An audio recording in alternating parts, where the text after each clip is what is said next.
Hello, darling viewers, it's Jen here at Check Her Joy, and this time I'm reviewing Iron Kissed by Patricia Briggs. This is the third book in the Mercy Thompson series, and I listened to the audiobook for this, which is read by Lorelei King. Book 1 in the series is called Mooncold, and I've already reviewed books 1 and 2, and I will link to those reviews in the description below.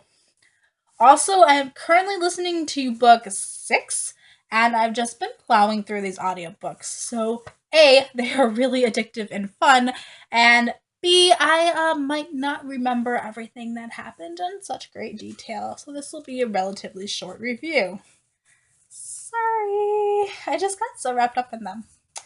Okay, and thank you Goodreads and people who actually post points about the plot so I can remember what happened in each book. Thanks, guys. Okay, this book starts off with Mercy's nose being needed. So she is a shapeshifter who can turn into a coyote, and she has an excellent sense of smell.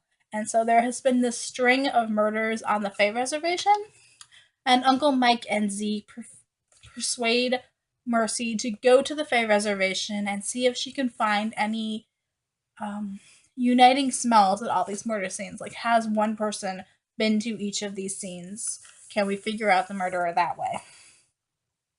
Things don't go quite as well as everybody wants, though. Mercy finds out a little bit more about the Fae than she's supposed to. Not particularly great. The Fae like keeping their secrets. And Z also gets arrested for one of the murders, as he's found at one of the scenes while investigating. And a lot of this book focuses on Mercy trying to prove Z's innocence. I did love getting to see the Fae Reservation and finding out more about the Fae. We find out a lot more about the Fae, what their powers actually are, some of the secrets that they're keeping, and also how incredibly dangerous the Fae are. So that's a pretty awesome part of this book. My favorite part of this, though, is the Sam, Adam, Mercy love triangle thing happening. Actually, it might be a little bit of quadrilateral since Stefan has declared his love for Mercy also, but she doesn't seem to like him that way, so we're mostly focusing on Adam and Sam. So these are two very, very dominant werewolves. Like, two of the most dominant werewolves in the entire United States are fighting over her. And it's actually kind of a miracle they haven't just started ripping each other to shreds. Mercy is playing a very dangerous game and not deciding. Like, she just needs to decide is the thing. Tell one of them that they're not it and they will calm down. Or reject both of them. But playing both of them at the same time, things are getting rough. It's also getting rough within Adam's pack because he's declared Mercy his mate in front of the whole pack, and pack magic works weird.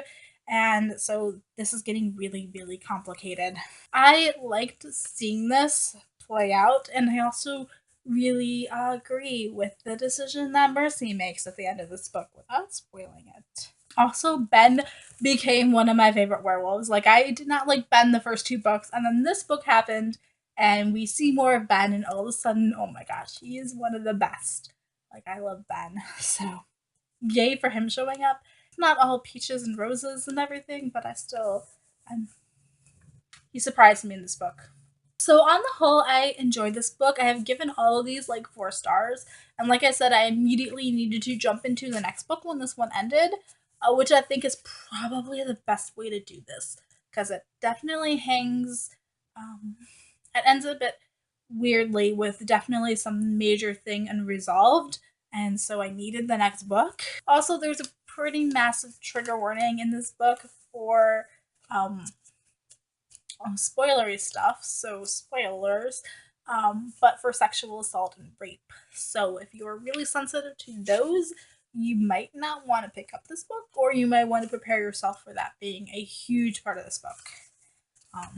And spoilers. So I am digging this series. I am digging Mercy. I like her as a character. I am kind of starting to feel the fact that she doesn't have very many female friends.